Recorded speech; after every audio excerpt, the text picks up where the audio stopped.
so you get a better view. Okay, so I'm designing a box for a customer. He has two Team Resilient 15s. The dimensions that he gave me was 40.5. The height he said I can go max is 25. The depth is 31. Extra baffles, I'm going to do a double baffle front, double baffle rear, just to be safe, and I might add more, depending on it. We might double baffle the whole thing. I'm going to show him the options, and then he can make his choice so I know where I'm going with it. So for now, I'm going to say that we're going to do double baffle front, double baffle back.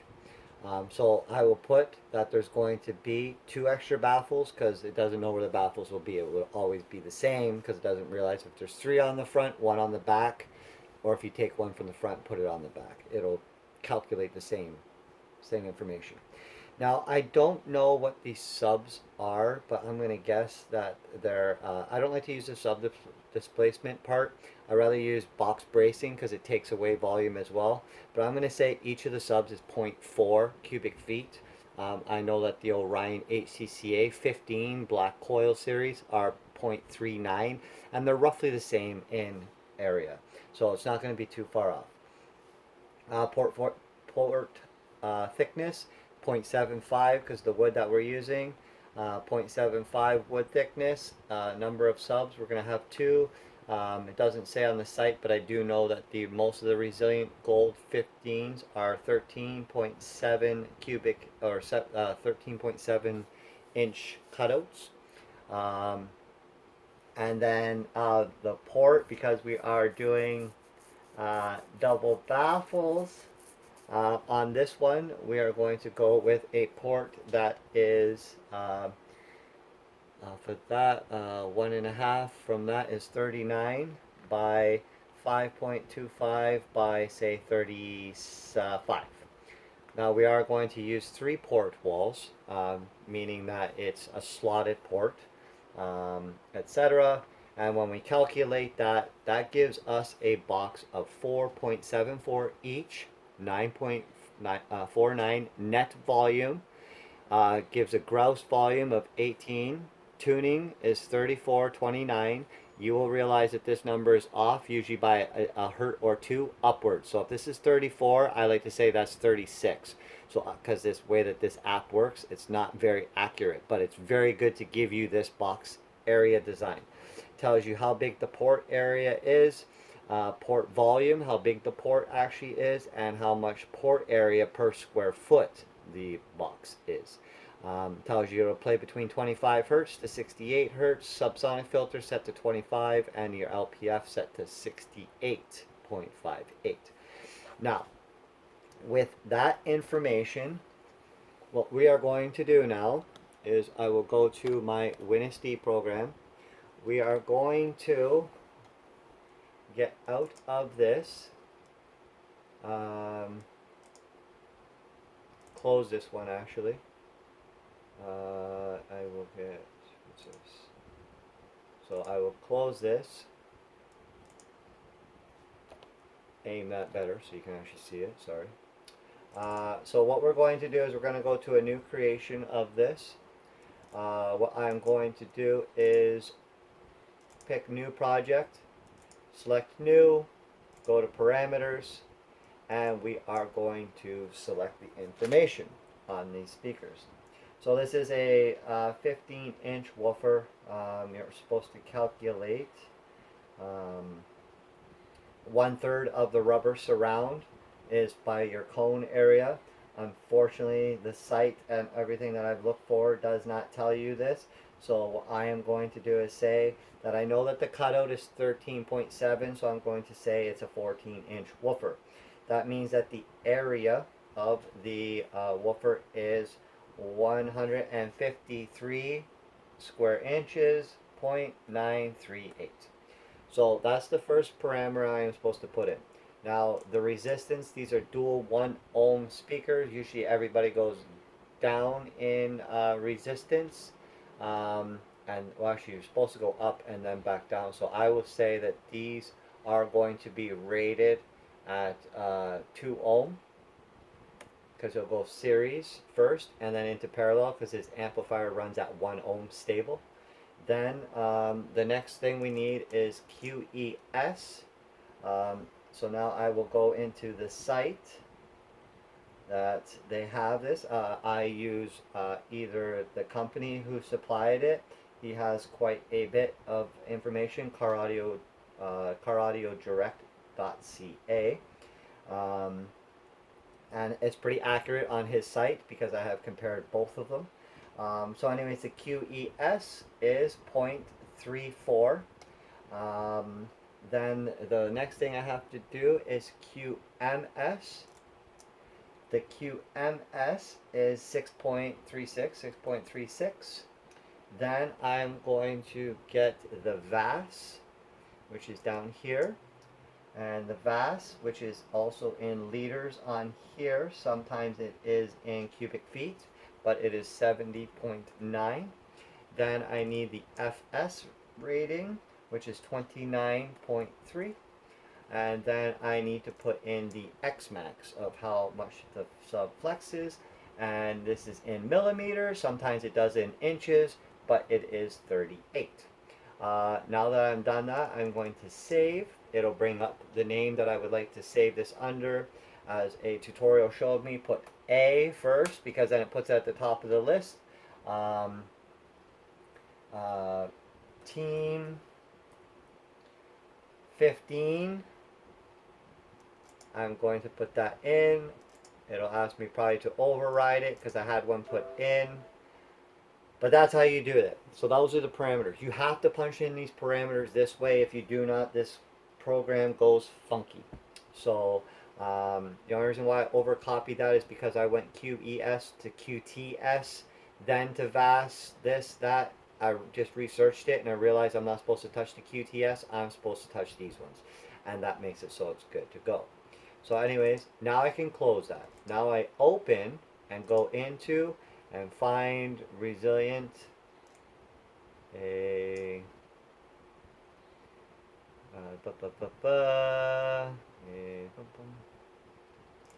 very sensitive. I don't like how this works sometimes. A team, there it is, a team resilient 15. So we're going to pick 2 subwoofers. We are going to pick a vented box and see this this blue right here. This tells you vented or a 6th order bandpass. When this is high, it leans towards what it is. If it's not suited for that, it'll be really low. So the blue lines will be lower, and it means it's a closed or 4th order. It tells you where it is. This sub does perform better in vented and 6 orders, which as bass heads we can pretty much know that. And on top of it, this is for designing home audio. So there is some things that you'll have to take into consideration that home audio considers distortion, not the distortion we talk about, that's bad power, but that bass, overly powered bass sound, they try to make sound quality while we try to make as much noise as possible. So we're going to go into the box. Now we know that that box program that I use, I still have loaded with all of its design, all of its whatever you say for the words for the information for the box design. So we have a net volume of 9.49, and we know that we wanted into the vents. I'm going to go now. We're going to change that to a square port / rectangle. We are going to say that the port that we punched in was 39 by 5.25 by 35 inches in length. Now, when you go back to the box, you'll see this is tuned for 35 hertz when this one said it was 34.29. This one says 35.17. So there's, with that app, I noticed that that's what was going on. And when I punched this into a few other programs, this one here is more accurate, that the numbers really flow around that. So I like to do that just to be on the safe side. And use that. So you're only off by 1 hertz. So aim a little low. So if you go a little higher, it's okay. You're going to be within a hertz of what you're tuning it for, anyways. So Very cool program, or sorry, signal. He says he's got about 14,000 watts RMS going through this. Now the reason why you do want to punch this in, not just because of the SPL, this will show you when you go into your port velocity, how much air comes through the velocity of the port. Now I like to keep it 35 and under. Why? Because you have no port noise at all. So if you're forward facing your subwoofers, you won't hear any port noise. It actually is very smooth, and it sounds like if you're at a club, you ever hear port noise out of their bass bins? Never, because their ports are ridiculously big. So you won't hear port noise. It's just bangs. So that's what we will go with there. It is just over 35, which is fine. I'm happy with that. It'll be fine. At velocity of 34 hertz, that's where its port makes noise. Now, back to SPL. That means now at 36 to 37 hertz, this box peaks out. From 31 all the way to 69, 70-ish, maybe to 73, but I would say up to 68.4, you will get the same volume, and that would be about 133 dB. That's not dB on a microphone. That's a microphone that's 3 meters away with however they read it in a lab. That you've seen them put a speaker with a microphone that's a meter or 3 feet away from it, and they test the tones in a very large room. So this is going to multiply, obviously, in a car. Anyways, so that gives you that of there. Now, what I like to look at is the transfer magnitude. Now, this is where I found certain things. When you design a box, and you'll see that this plays now steady 0 dB, which is your goal to sit there at 32 hertz up to 54 hertz. This plays 0 dB. So that meaning that it plays very loud across the board. If you know what music is recorded at 0 dB, it means that the volume is 1-for-1 ratio. If it is up, it means it's boosted. If it's down, it means it loses octaves. It's down in volume. It's recorded at a lower volume. So the box does play up to 4.1 dB at 36, 37 hertz. This box will bang at its peak. Now, one thing I will do is I will add another box, and we can go and add all the same parameters. The only thing we ever have to watch is when it asks you to choose your alignment. We always pick subwoofer enclosure, which is a Chebzi-Leb, however they say that word, for that style box, which means it's a woofer box. It's not a bass box that sometimes sits on a shelf. So it's more for subwoofers. Now, we'll go back to this program here, which now we will say, well, what if we went with no double baffle, but we decided to say that the wood, and we went double baffle the whole box. So double baffle front, single in the back. What if we said we double baffle the whole box? Well, if we do that, then we have to also take away that it would be 3 inches away from 40, so it'd be 37.5. And that will also change our frequency, etc. Well, now that box, instead now, as you can see, has changed to these parameters. So now we're going to punch in those parameters and see what happens if we double baffle the whole box. So we can go back up to here, and we will punch in, so the box size now, a net volume of this box is 8.67. So it's a little bit smaller. We're going to change the color also of this. We'll go to orange so you can see the difference in the boxes. So we're going to go like that. Again, we're going to go to the vent instead. We're going to go square, and we're going to say it's a 5.25, and it is 37.5 wide, and again, it is 35 inches in length. And then we're going to punch in the signal of 14,000 watts RMS. So all the parameters are punched in, and now we can compare it on the SPL meter. Now you will notice, I will zoom in a little bit and go like that. And you can see that the lines follow each other, but this box performs better from the 38 hertz all the way across the board, all the way up to 80 hertz. It's louder. A little bit lower from 37 hertz down, but not by much. So if I go to, say, this line here at 30 hertz, it's 129.2. If I stay on the same line, at this one, it's 130.4. So 1 dB lower that this box plays for, but at the higher end. So if you're into SPL, to say, well, you also want that power to beat the crap out of your windshield, you would want the second box, the orange one. But if you're saying you want it because you're not worried about it's going to beat the crap out of your windshield regardless, because how much power we're talking here. But I'm talking about on a microphone and the magnitude of this box. As you can see, the magnitude of this box, the other one does play a little bit higher at a higher frequency.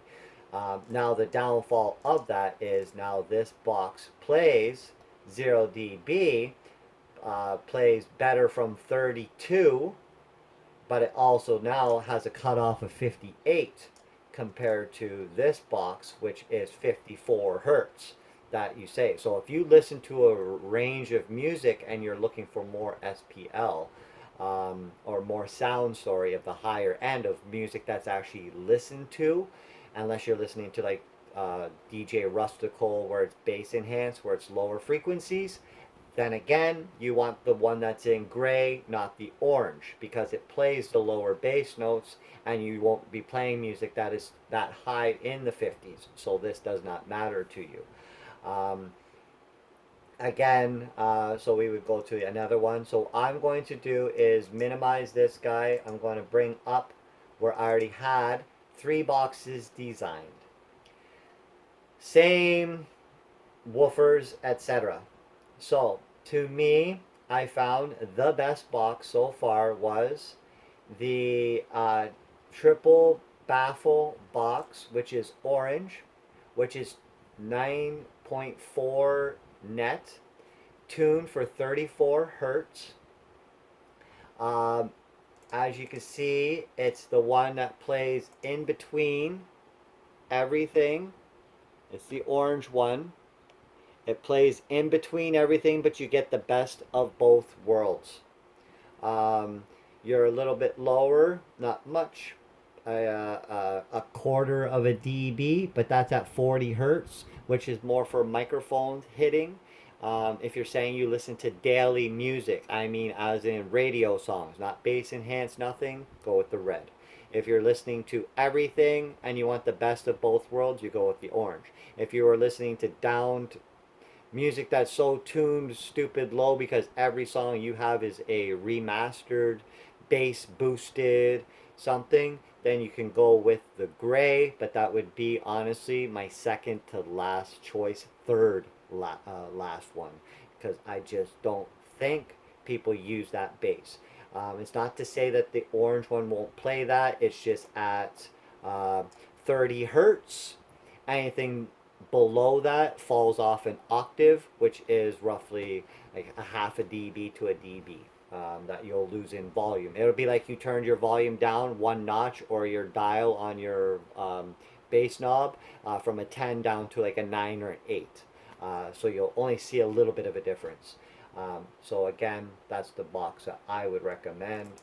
SPL, as you see, it peaks out at 35 hertz and plays well. It overcomes from 32 hertz, 32 and a half hertz, all the way across the board.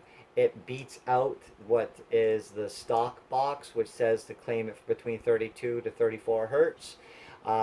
This one outpowers it through the whole thing, except on the very low end. Again, that would be that it is at 30 hertz, it's 133, and the other one, the orange one that I recommend, At 30 is 131.7. So by a dB and a half, I think that is. Let's go like this. Get that on there. A dB, 1.4 dB.